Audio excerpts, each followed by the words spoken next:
Hello दोस्तों, नमस्कार। स्वागत है आप सभी का हमारी इस नई वीडियो में। दोस्तों, आज की इस वीडियो में हम लोग संविधान से संबंधित उन महत्वपूर्ण प्रश्नों के बारे में चर्चा करेंगे जो कि किसी भी कॉम्पिटिटिव एग्जाम में हमसे सीधे पूछ लिए जाते हैं। इस वीडियो में यदि आप हमारे साथ जुड़े रहते हैं तो इसमें हम 70 से ज़्यादा उन महत्वपूर्ण प्रश्नों को चर्चा करेंगे जो कि किसी न किसी कॉम्पिटिटिव एग्जाम में आया है। यदि आपको हमारी वीडियो पसंद आए तो हमारी वीडियो को लाइक कर दीजिए। यदि आप हमारे वीडियो में नए हैं यूजर तो हमारे चैनल को सब्सक्राइब और एक शेयर कर दीजिए। तो चलिए जल्दी से शुरू करते हैं वीडियो को। जैसा कि दोस्तों आप सभी को ये पता होगा कि हमारा देश अंग्रेज़ों का गुलाम रह चुका है। 350 साल से अधिक समय तक गुलामी रहने के बाद जब हमारा देश 15 अगस्त 1947 को आज़ाद हुआ तो देश को चलाने के लिए हमारे यहाँ संविधान सभा का गठन किया गया। संविधान सभा को सुचारू रूप से चलाने के लिए महत्वपूर्ण समितियों का गठन किया गया तथा उनके अध्यक्ष को नियुक्त किया गया। तो हमसे प्रश्न में यही पूछेगा कि किस समिति के अध्यक्ष कौन बनाए गए थे, या संविधान के वे महत्वपूर्ण आर्टिकल या महत्वपूर्ण भाग जो कि किसी दूसरे देश से लिए गए हैं। हमसे डायरेक्ट यही प्रश्न पूछ देता है। तो चलिए शुरू करते हैं। संविधान सभा की प्रथम बैठक कब की गई? तो 9 दिसंबर 1946 को की गई। और जब यह 9 दिसंबर 1946 को प्रथम बैठक की गई तो इसकी एक अस्थायी अध्यक्ष डॉक्टर सच्चिदानंद सिन्हा को बना दिया गया। प्रारूप समिति के अध्यक्ष कौन थे? तो बी.आर. अम्बेडकर साहब को बनाया गया। ड्राफ्टिंग कमेटी, यह एक ऐसी कमेटी थी जो कि संविधान के एक ढांचा को, कि हमारे देश का संविधान किस प्रकार का होगा, कैसा होगा, अर्थात उसके ढांचा को गठित करके बनाई गई।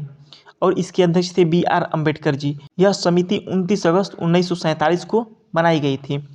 अब हम देखेंगे कि संविधान पूर्णतः रूप से कब लागू किया गया। तो 26 जनवरी 1950 को यह पूर्णतः लागू कर दिया गया है, जिसको हम गणतंत्र दिवस मनाते हैं। भारतीय संविधान के किस भाग को उसकी आत्मा कहते हैं? तो संविधान की जो प्रस्तावना है उसको संविधान की क्या कहते हैं? आत्मा। लेकिन यदि कभी यह प्रश्न इस प्रकार से दे दे कि डॉक्टर बी.आर. अम्बेडकर ने संविधान के किस भाग को उसकी आत्मा कहा है, तो आर्टिकल 32 जो कि संवैधानिक उपचारों का अधिकार है। संविधान सभा में राष्ट्रगान को कब अपनाया गया? तो 24 जनवरी 1950 को। मूल अधिकारों की कुल संख्या कितनी है? तो 6 है। आपको ये पता होगा कि पहले जब संविधान सभा का गठन किया गया तो मूल अधिकारों की संख्या 7 थी, लेकिन 44वां संविधान संशोधन 1978 के द्वारा संपत्ति की जो अधिकार था यह मूल अधिकार से हटाकर एक कानूनी अधिकार बना दिया गया। इसलिए वर्तमान में मूल अधिकारों की संख्या कितनी है? तो 6 है। मूल अधिकारों का रक्षक किसे कहा गया है? तो हाई कोर्ट और सुप्रीम कोर्ट को मूल अधिकारों को क्या कहा गया है? रक्षक। यदि आपके मूल अधिकारों का हनन होता है तो आप सुप्रीम कोर्ट या हाई कोर्ट में जा सकते हैं। सुप्रीम कोर्ट में 5 प्रकार की रीटों का वर्णन किया गया है। यदि आपका हनन होता है मूल अधिकार तो सुप्रीम कोर्ट 5 प्रकार की रीटें जारी करता है। अब देखेंगे कि संविधान सभा के अस्थायी अध्यक्ष किसे बनाया गया था? तो राजेंद्र प्रसाद को। जब संविधान सभा की दूसरी बैठक 11 दिसंबर 1946 को की गई तो सर्वसम्मति से डॉक्टर राजेंद्र प्रसाद को संविधान सभा का अस्थायी अध्यक्ष बनाया गया। संविधान सभा के अंतिम रूप से संविधान को कब पारित किया गया? तो 26 नवंबर 1949 को। 26 नवंबर 1949 को संविधान सभा को पूर्णतः पारित कर दिया गया और इसको 26 जनवरी 1950 को पूर्ण रूप से लागू कर दिया गया। मूल अधिकार कहाँ से लिया गया है? तो यह यूएसए से लिया गया है, अमेरिका से। आप सभी को पता होगा कि एक बहुत बड़ा गणतंत्रात्मक देश कौन सा है? तो अमेरिका है। और अमेरिका में मूल अधिकार का प्रचलन चल रहा था उस समय। तो हमारे देश के जो संविधान बनाने वाले लोग थे इन्होंने विभिन्न देशों का वर्णन किया और वहाँ जाकर ये सर्च किया कि किस देश में किस प्रकार की व्यवस्था दी गई है। उस प्रकार की व्यवस्था इनको अच्छी लगी तो इन्होंने सोचा क्यों न हम इस व्यवस्था को, इन मूल अधिकारों को हम अपने देश के संविधान में डाल दें ताकि डायरेक्ट नागरिकों को इसका लाभ मिलेगा। अब देखेंगे कि संविधान के जो महत्वपूर्ण भाग हैं वह किस देश से एक स्रोत के रूप में लिए गए हैं। तो हम देखेंगे कि कनाडा जो देश है अमेरिका से लगा हुआ, कनाडा से कौन कौन से स्रोत लिए गए हैं। तो सर्वोच्च न्यायालय का जो सलाहकार क्षेत्राधिकार होता है तो यह कहाँ से लिया गया है? तो कनाडा से। एक मजबूत केंद्र वाली संघीय व्यवस्था कहाँ से लिया गया है? तो कनाडा से। अवशिष्ट शक्तियाँ जो कि केंद्र में निहित होती हैं, यह भी कनाडा से लिया गया है।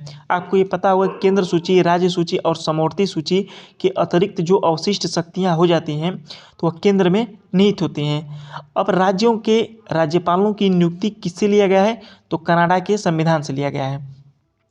अब चूंकि दोस्तों आप लोगों को पता होगा कि भारत शासन अधिनियम जो कि गवर्नमेंट ऑफ इंडिया 1935 का एक्ट था, इस एक्ट से 250 से अधिक जो आर्टिकल थे लिए गए डायरेक्ट उठाकर। अब हम देखेंगे कि गवर्नमेंट ऑफ इंडिया जो कि 1935 का एक्ट था उससे कौन कौन सी व्यवस्था ली गई है। तो संघीय व्यवस्था कहाँ से ली गई है, तो गवर्नमेंट ऑफ इंडिया से। न्यायपालिका की शक्ति कहाँ से ली गई है, तो गवर्नमेंट ऑफ इंडिया से 1935 के अधिनियम से। लोक सेवा आयोग कहाँ से लिया गया है, तो गवर्नमेंट ऑफ इंडिया से। राज्यपाल का कार्यकाल वहीं से लिया गया है। और प्रशासनिक विवरण गवर्नमेंट ऑफ इंडिया के 1935 एक्ट से लिया गया है। अब हम देखेंगे कि अमेरिका से किस प्रावधान को लिया गया है। तो मौलिक अधिकार जो कि प्रत्येक नागरिक का एक मूल अधिकार होता है, उसी को मौलिक अधिकार कहते हैं। वर्तमान में इनकी संख्या 6 है। अब न्यायपालिका की स्वतंत्रता, यह भी अमेरिका से। न्यायिक समीक्षा, यह भी अमेरिका से। राष्ट्रपति का महाभियोग अर्थात राष्ट्रपति को किस प्रकार से उसके पद से हटाया जा सकता है, तो इसकी शक्ति अमेरिका से ली गई है। हाई कोर्ट और सुप्रीम कोर्ट के जजों को हटाने की जो प्रोसेस है उसको भी अमेरिका से। और जो उपाध्यक्ष का पद है वह भी अमेरिका के संविधान से लिया गया है। अब हम अगले स्रोत के रूप में देखेंगे ब्रिटेन। ब्रिटेन से क्या क्या लिया गया है, जो संसदीय सरकार होती है वो कहाँ से ली गई है, तो ब्रिटेन से। कानून का शासन ब्रिटेन से। विधायी प्रक्रिया ब्रिटेन से। एकल नागरिकता ब्रिटेन से। कैबिनेट प्रणाली ब्रिटेन से। संसदीय विशेषाधिकार ब्रिटेन से। द्विसदनीय प्रणाली कहाँ से ली गई है, तो ब्रिटेन से। अर्थात 2 सदनों की व्यवस्था कहाँ की जाएगी, संसद में, लोकसभा और राज्यसभा। एक विशेषाधिकार संबंधी जो लेख लिया गया है वो भी ब्रिटेन से लिया गया है। अब हम देखेंगे कि अगला जो संवैधानिक स्रोत क्या है, तो आयरलैंड देश है। यहाँ से DPSP लिया गया है, direct principle of state policy, अर्थात नीति निर्देशक तत्व, जो कि संविधान के भाग 4 में वर्णित किया गया है, आर्टिकल 36 से 51 तक। अब हम देखेंगे राज्यसभा के लिए सदस्यों का नामांकन कहाँ से लिया गया है, तो आयरलैंड से। राज्यसभा में राष्ट्रपति सदस्यों को क्या करता है, नामांकित करता है। आप कमेंट बॉक्स में ये बताइए कि राज्यसभा में राष्ट्रपति कितने सदस्यों को मनोनीत करता है। और राष्ट्रपति की जो चुनाव की विधि है वह भी आयरलैंड से ली गई है। तो आइए अब देखते हैं कि अगला प्रावधान जो कि रूस सोवियत संघ से लिया गया है। तो इसमें है मौलिक कर्तव्य, जो कि प्रत्येक व्यक्ति के मौलिक अर्थात उसके मूल कर्तव्य होते हैं। वर्तमान में इनकी संख्या 11 है, लेकिन जब संविधान का गठन किया गया था तो इनकी संख्या 10 थी। तो यह रूस से लिया गया है। और प्रस्तावना में जो न्याय का आदर्श है वह कहाँ से लिया गया है, तो वह भी रूस से लिया गया है। दोस्तों यहाँ पर प्रस्तावना की चर्चा आ गई, तो आइए देखते हैं कि प्रस्तावना संबंधित कुछ महत्वपूर्ण प्रश्न।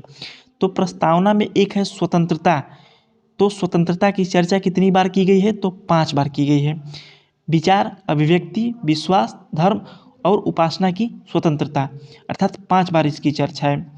और समानता की कितनी बार चर्चा है प्रस्तावना में, तो 2 बार। और न्याय की कितनी बार चर्चा है, तो 3 बार न्याय की चर्चा है। सामाजिक न्याय, आर्थिक न्याय और राजनीतिक न्याय। तो आइए देखते हैं कि फ्रांस के संविधान से कौन कौन सी व्यवस्था ली गई है। तो गणतंत्र की व्यवस्था ली गई है।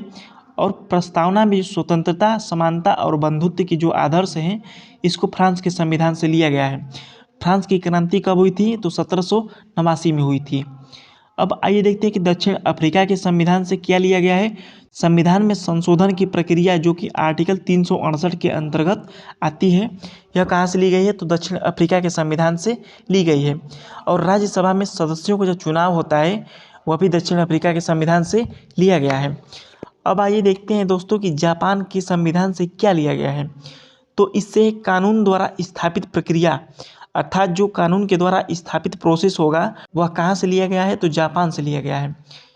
अब आइए देखते हैं कि एक स्टेटमेंट के रूप में है कि किसने कहा था कि संविधान सभा अकेले ही देश के लिए एक स्वदेशी संविधान का निर्माण कर सकती है तथा यह सही मायने में और पूरी तरह से लोगों की इच्छा का प्रतिनिधित्व कर सकती है। तो गांधी जी ने कहा था। अब हम आइए देखेंगे कि उद्देश्य प्रस्ताव संविधान सभा में कब प्रस्तुत किया गया? तो यह 13 दिसंबर 1946 को जवाहरलाल नेहरू जी के द्वारा प्रस्तुत किया गया था उद्देश्य प्रस्ताव। दोस्तों अब हम देखेंगे कि संविधान के निर्माण में जो समितियां गठित की गई थी उन समितियों के कौन कौन से अध्यक्ष थे और उन समितियों के क्या नाम थे। इनके नाम और अध्यक्ष से संबंधित प्रश्न एक हमसे पूछा जाता है। तो आइए हम देखते हैं कि कौन कौन सी समिति थी जिसके अध्यक्ष महत्वपूर्ण नेता थे।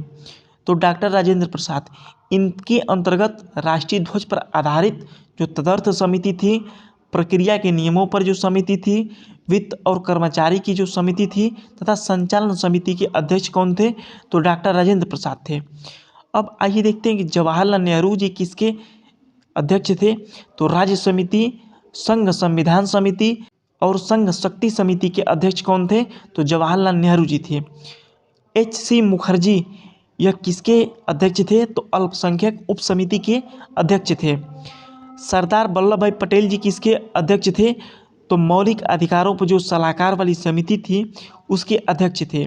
अल्पसंख्यक और आदिवासी और बहिष्कृत क्षेत्रों पर जो समिति थी उसकी यह अध्यक्ष थे। प्रांतीय संविधान सभा पूछ दे तो इसके भी अध्यक्ष यही थे। अब हम देखते हैं कि स्टेटमेंट के रूप में कि भारतीय संविधान की प्रस्तावना को किसने भारतीय संविधान की राजनीतिक कुंडली के रूप में वर्णित किया है? तो एक थे K.M. मुंशी, जो कि कन्हैयालाल मणिकलाल मुंशी जी थे। इन्होंने संविधान की राजनीतिक कुंडली के रूप में वर्णित किया है। दोस्तों आइए अब हम देखते हैं कि संविधान निर्माण के समय कुल आर्टिकल कितने थे? तो 395 थे और अनुसूचियाँ कितनी थी? 8 थी। वर्तमान में अनुसूचियों की संख्या 12 हो चुकी है। और भाग कितने थे उस समय? तो 22 भाग थे। अब हम देखेंगे कि भारत राज्यों का एक संघ होगा, यह किस में दिया गया है? तो आर्टिकल 1 में दिया गया है, जो कि भाग 1 में आता है। नागरिकता संबंधी जो प्रावधान है वह आर्टिकल 5 से 11 में भाग 2 में आते हैं। जो मूल अधिकार है किसी भी व्यक्ति के लिए, मूल अधिकार किस में है? तो भाग 3 में है, जो कि आर्टिकल 12 से 35 तक है। नीति निर्देशक तत्व कहाँ पर है? तो भाग 4 में है, जो कि आर्टिकल 36 से 51 तक है। दोस्तों मूल अधिकारों को हमने वीडियो में बताया था कि ये अमेरिका से लिए गए हैं और वर्तमान में इनकी संख्या कितनी है? 6 है। इनमें से कुछ महत्वपूर्ण मूल अधिकारों में है कि अस्पृश्यता का अंत, तो आर्टिकल 17 में है। तो दोस्तों हमारी ये वीडियो आपको कैसी लगी? यदि वीडियो आपको पसंद आई हो तो कमेंट बॉक्स में एक प्यारा सा कमेंट लिखें और आगे से ऐसी ही जानकारी प्राप्त करने के लिए हमारे चैनल को सब्सक्राइब करें। धन्यवाद।